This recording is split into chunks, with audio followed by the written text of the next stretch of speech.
I'm delighted that President Cohen invited me here to be with you all today to share a little bit of the latest of what is going on in ESEA reauthorization, because we truly are at a moment of history. Many of you remember, some of you personally, some of you through stories, the momentous time that came with the rulings through Brown v. Board, and how that really changed the course of history, where we said that all children are entitled to a public education.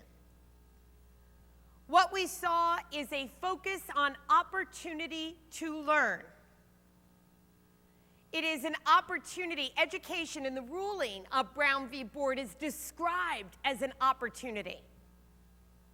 And we know it is this opportunity that all children deserve, and it led us directly to what I call momentous year of 1965. 1965, President Lyndon Baines Johnson declared the war on poverty.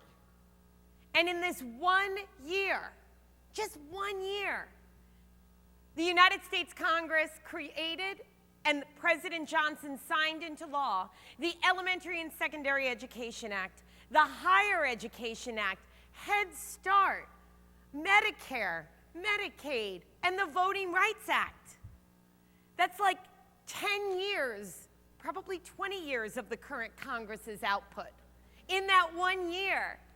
But what we saw in that 1 year was a declaration that a child's zip code should not determine that opportunity. When you go back to the roots of the Elementary and Secondary Education Act, which is what this law is actually called, it is that every child deserves a great public education regardless of their zip code. He talked once on the signing, and for those of you who do not know, that woman in this picture next to him, that is actually the signing of the Elementary and Secondary Education Act into law. And that woman in the picture next to him is his teacher. And they are sitting in front of the one-room schoolhouse that he went to. This is really important because as we talk about why we are where we are today, it is the voice of educators. And when you look at what motivated this law coming into being in the very first place, sitting right next to him is his teacher. So we recognize educator voice is important, but what he really saw was that zip codes do make a difference, right? Zip codes make a difference, and that we need to ensure that opportunity at a public education provides that passport out of poverty for children. That passport out of poverty. Because that is our future. Our children are our future. You all know that. That is why you got into the world of education. And it is truly the laws that govern our land that should be helping to ensure opportunity for all children, not holding children back. So where are we? So officially, No Child Left Behind expired in 2007, but it keeps going on and on until they get a new one. This is about our 5th attempt to reauthorize the law. The closest we got prior to where we are right now was about 2 years ago, 2013, where the House of Representatives took up the bill in the full House for the very first time since No Child Left Behind, but the Senate could not move it. However, here's where things are different. We are back again this time, and I'm standing on the stage seeing people who I just saw in Orlando, where a lot of stuff hadn't yet happened. A lot's happened since the time I saw those of you who were in Orlando, where I am here, and for the first time since No Child Left Behind passed, a bill has passed both the House and the Senate for the first time. And this is momentous because I am not sure that the United States Senate could get 60 votes to say that today is Monday. So the fact that we actually got an overwhelming majority of the United States Senate to come together on education policy for kids is a momentous occasion, and we only got it because of all of you, and I'll talk about that in a second.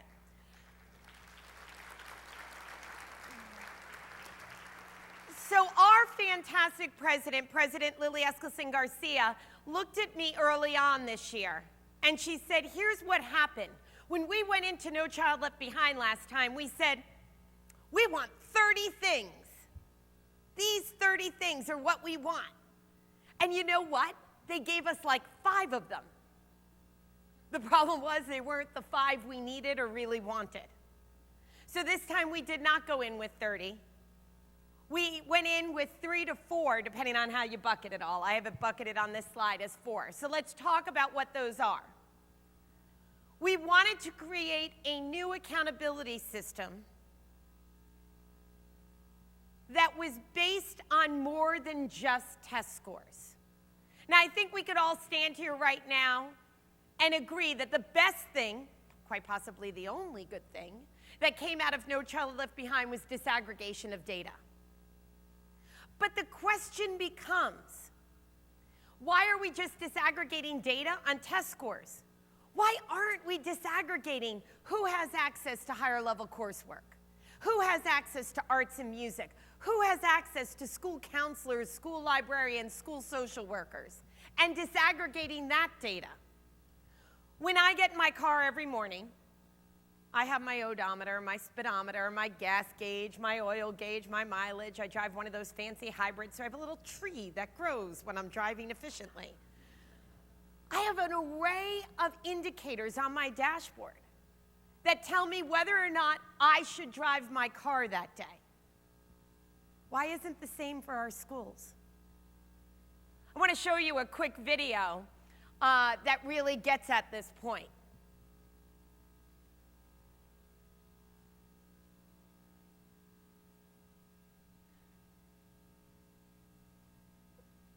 My name is Dylan. My name is Michael. We were born on March 28th. We were born in this city. We grew up in this zip code. When I was 3, I went to a great preschool.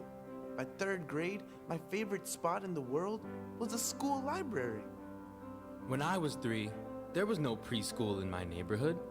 Once I started school, it was hard, and I kept my head down so the teacher wouldn't call on me to read aloud. When I was in 4th grade, I was excited to be in the band. We played in the gym, the same place all the families packed in for the science fair. When I was in 4th grade, school felt boring, but music was fun until it was cut. When I was in middle school, my math teacher started our computer club. We designed video games, and I dreamed of bigger things. When I was 12, Miss Johnston was my math teacher. I would stay after school for her help, but while she was a great social studies teacher last year, it was hard for her to explain math in a way I understood. Now, I'm 17. At my senior year, I'm taking AP classes, and I'm about to graduate. Mr. Crawford, my guidance counselor, helped me apply to 4 different schools, and also for scholarships. Now I'm 17, I'm so far behind, and I feel lost. The college fair was set up in the gym, but I walked right by. But what if we had just changed a few things? So I had classes in art and music, or preschool when I was 3, or a math teacher who loved math and could help me understand. Or now if I had a guidance counselor to help me find every opportunity. And what if we did this and a million other good ideas like them? Not just for me, but for my friends, for everyone like me. What if we made it so a zip code is just that? Just a number, and not a destiny.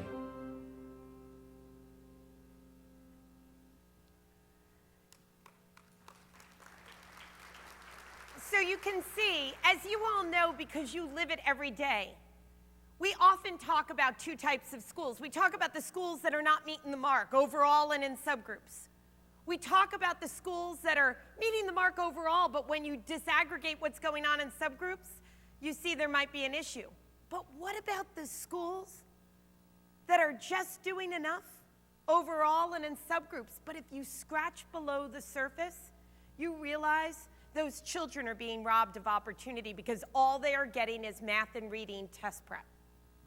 They are not becoming the college and career-ready learners we want them to be, and that is what we have been pushing in the Opportunity Dashboard.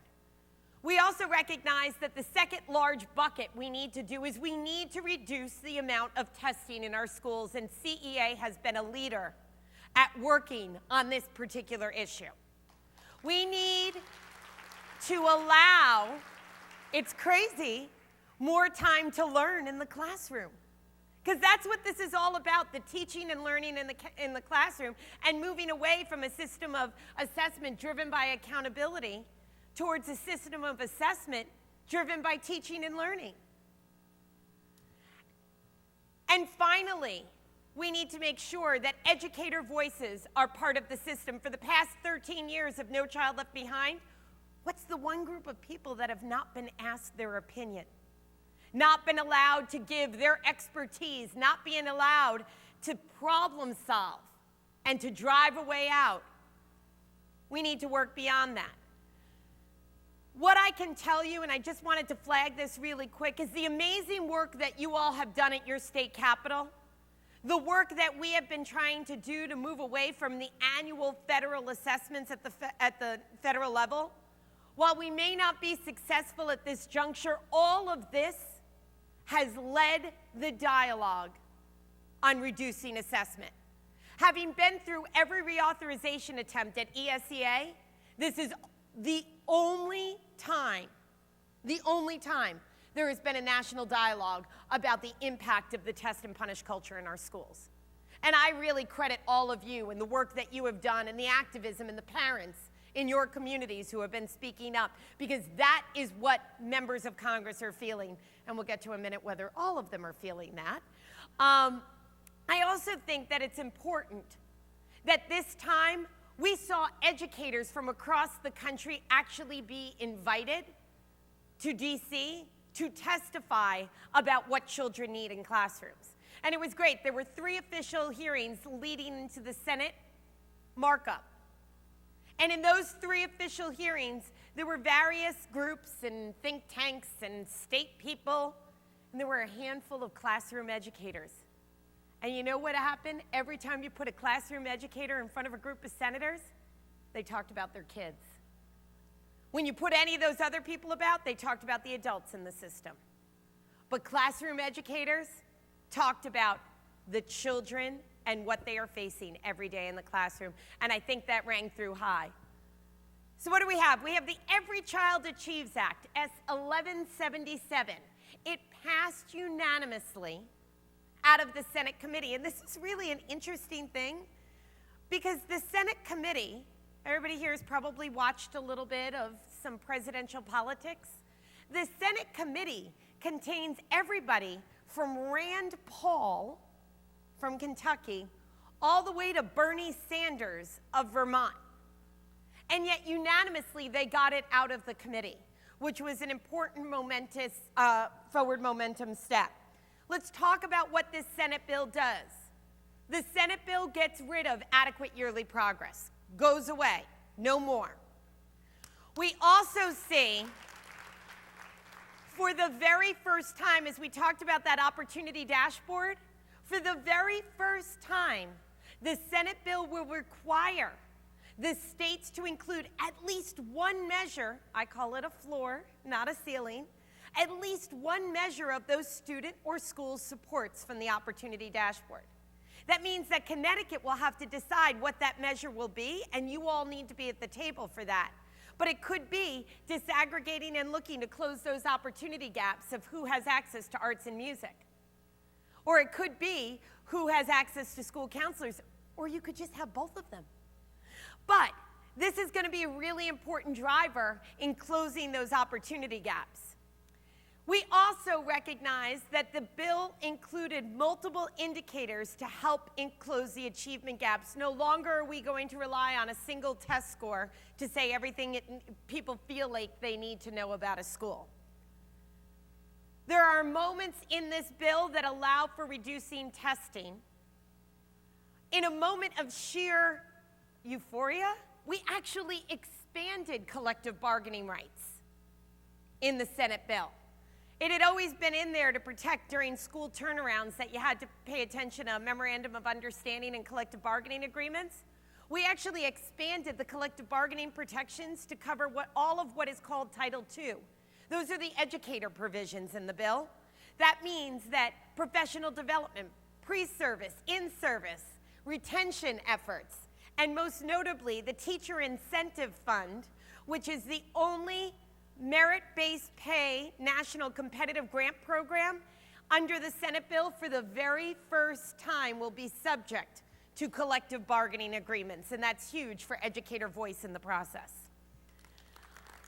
It also prohibits mandatory teacher evaluation and defining teacher effectiveness from the federal level, and hopefully that prohibition will go back to giving you all more voice in the local level to design those systems as a way that is about continual improvement, not in the high stakes capacity they have been used. We worked very hard in this markup to secure some victories.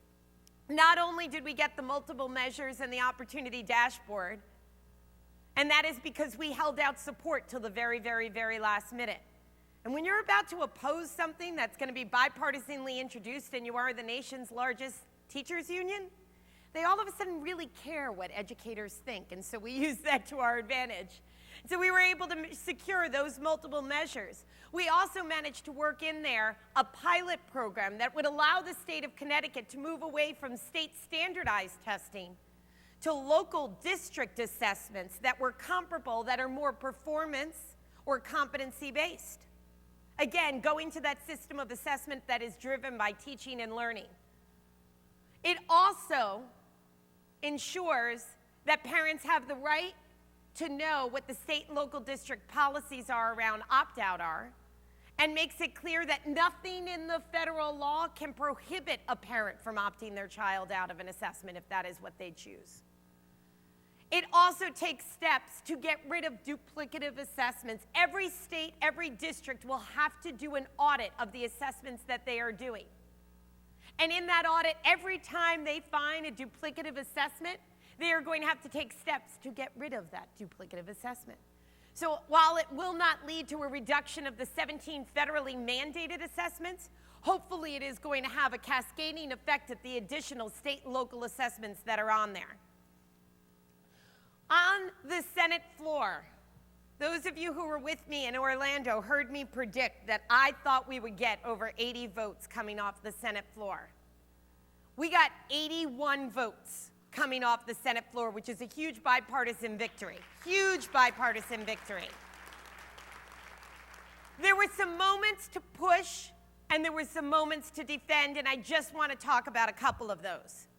We did fight to expand that opportunity dashboard, and while we fell short, we are well positioned for the next steps in this process. We were able to expand community schools, and we won that notification around opt-out for all parents to have to be notified about the opt-out. I'm going to skip the first one and come back to that in a second. We defeated vouchers. We defeated private school vouchers on the floor of the United States Senate 2 times during the debate, and we also defeated block granting. We were able to defeat another amendment that was led by your own Senator Chris Murphy. Remember we talked and y'all were really happy and applauded because we got rid of AYP? Well, Senator Chris Murphy has been leading an effort, despite all of the attempts of your CEA leadership, your CEA board of directors, and the countless meetings that they have had with the senator. He wants to add AYP back into this bill. And his theory is, what's going to make you do something for a school if a subgroup is not meeting the mark? How is he going to know that you guys are going to actually help that school? And so because of that, he has been pushing this backdoor AYP. And let me tell you why I call it backdoor AYP. It essentially says, his original amendment essentially said, if you miss the test score 2 years in a row, if any subgroup misses the test score 2 years in a row, the school is automatically identified. What does that sound like? AYP. So by the time we got to the Senate floor, we had hit them so hard on the fact that we were trying to get rid of high-stakes testing, and every senator who voted for this was going to be voting for high-stakes testing. They took all that dashboard, multiple measures, and made it all into growth goals and a composite index that still landed in a single arbitrary number. And while it was no longer just based on a test score, it's still an arbitrary composite number. Here's what concerns me most. Both Senator Murphy and Senator Blumenthal voted for that amendment, which is absolutely mind-boggling if we go back to Senator Blumenthal's start in politics and how he got his name to even get him into his position in the United States Senate, which was suing with the National Education Association around the testing and No Child Left Behind. Neither here nor there. They both voted for it. What is even more concerning, though, is this Senate bill, which we feel is so much better than current law and waivers for children in the classroom. Senator Murphy was one of the 17 votes that voted against final passage. And he voted against final passage because he did not pass his AYP amendment. If he is not hearing from the educators of Connecticut, from your parents, from anyone in your community that this is not good for kids, we are missing an opportunity. Because I can tell you, during this debate, he has not been representing your voice. And it is not for a lack of trying. President Cohen and a few others flew down at a moment's notice for me in June to try one last-ditch effort to try to convince him to go in a different way. But Senator Murphy was one of 3 Democrats that voted against this bill. And I mean, this is surprising because people like Bernie Sanders voted for this amendment. There were only 3 Democratic senators who voted against the amendment. And they were told, well, Mary, you know, it's an important message for us. I said, what's the message? Well, we care about low-income children and we want to make sure they're served. I looked at them and said, so do we. But we have 13 years to show us this does not work. Why don't you listen to the classroom practitioners and we'll actually make a difference in the lives of students. Voting against final passage of the bill were 3 Democratic senators, Senator Murphy, Senator Elizabeth Warren, and Senator Cory Booker of New Jersey. And all 3 of them voted against final passage because of this issue. And this issue will be the primary thing we will fight as we reconcile between the House and the Senate bill. This will be the primary thing we fight. So even though it was one amendment in the Senate bill, it will be the primary thing because it's the #1 thing that the House Democratic ranking members, Representative Bobby Scott of Virginia, wants going into this conference. So meanwhile, just because they think it's fun when we all do everything all at the same time, at the very same time that the United States Senate considered ESEA for the first time in 14 years, they decided to bring back H.R. 5, the House bill, on the same day. And so we managed to pass that bill, 218 to 213. People say, well, why did you pass it? And I say, well, we didn't like it, but we needed the forward progress. How many of you have seen Schoolhouse Rock's How a Bill Becomes a Law? I'm just little Bill on Capitol Hill, right? Well, it's funny, I went and looked at the video again, and I was trying to find that 3rd verse, you know, the verse where they talk about the House bill and the Senate bill need to become one. That verse has not yet been written. We have an opportunity to write it now. So even though we don't like the House bill, many of you have heard me speak before, will hear me speak about our need to make it the best bad bill we know it could be because it was going to mesh with the Senate bill. So we passed a series of amendments, which you can see up on the screen. The 6th Amendment we actually passed just 2-3 weeks ago.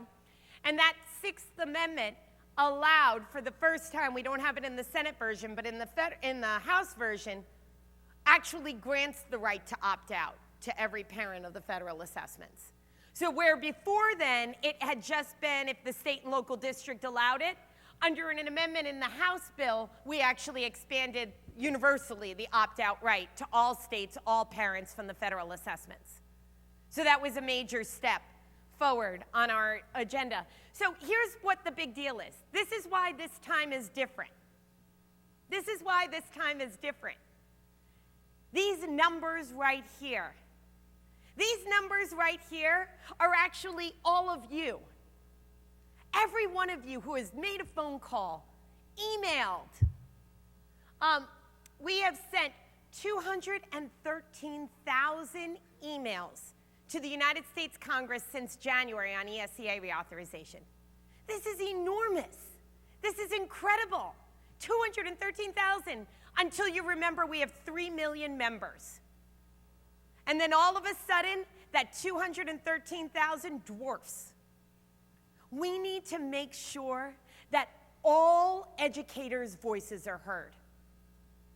Not just the 213,000 here.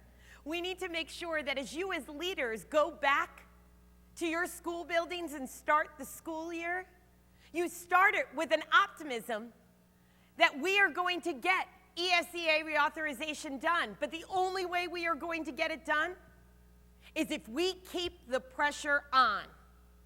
So just last week, the Big Four, they're called. It's a very fancy Washington term. Big Four means the chair and ranking members of the House and Senate committees. Chairman Lamar Alexander from Tennessee, former Secretary of Education under Ronald Reagan, former governor, actually one of our best friends in this entire reauthorization. Every time he walks into a room, he says, well, what would classroom educators think? Because he recognizes that for the past 13 years, it hasn't worked. We have Senator Patty Murray of Washington State, who's the ranking Democrat and NEA Friend of Education Award winner. Then we have Representative John Klein, who's the House Chairman, and as I mentioned, Representative Bobby Scott of Virginia. Not one Democrat voted for the House bill, but in order to get it passed, the final deal, when you merge the two into one, we're going to need probably around 40 to 60 Democrats in the House to vote for it, which gives Representative Scott a lot of leverage that goes along the lines with what Senator Chris Murphy has been pushing. Now you know I'm not just paranoid, I'm actually worried about this. So we're going to need voices pushing to get us through this. Over the month of August, staff will meet informally. The actual conference will begin after Labor Day. They're going to deal all the non-controversial portions of the bill over the month of August. By the time they get to post-Labor Day, that's when they're going to handle Title I. So that's when all of our big stuff will be handled. And we're going to need to make sure that they know what educators want for their students in the classroom. One of the most discouraging parts of working in Washington, D.C. and representing all of your voices there is the inability for the inside the Beltway bubble to understand that getting up every day for you all is being motivated by the students you impact on a daily basis. You face it at the state level, we face it at the federal level. Chris Christie just faced it at the national level when he has an inability to say that teachers' unions are not about the kids. I will tell you, this entire thing has been about the kids. This entire thing, all of the activism, all of the motivation has been driven by what you all see in the classroom every day and how you have felt that children are being harmed and that zip code is impacting the child's opportunity. So we have an amazing, incredible moment in time to come together. We can see light at the end of the tunnel. And I have never been more hopeful that we are going to get a bill to the president's desk that he will sign that will finally get rid of the flawed policies under No Child Left Behind. So with that, I'll take a question or two, President Cohen, if that works.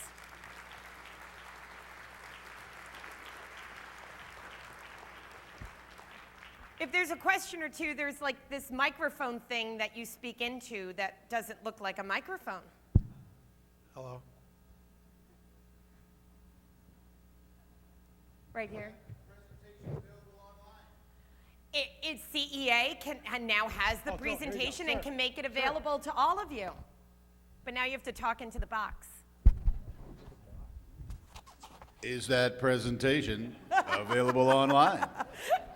It is. I'll make sure that you all have access to it. And please feel free to use any portions of it with your buildings if that's helpful. The video is available online, all of that. So please do use that as you're talking about this back in your buildings. Also, www.getesearight.com. www.getesearight.com is a great website that you can go to that will lead you to advocacy and get you everything that you need. It will be where you can email your members of Congress, where you can tweet your members of Congress. Again, we're trying to hit them from multiple angles. But certainly, you guys are all home with them for the next month. So, you know, when you run into them at the Labor Day fair or you run into them at the grocery store, be sure to talk to them. Any other questions? All right. Well, with that, thank you all so much for having me here today. It's been a pleasure, and I wish you all a safe and successful start to the school year.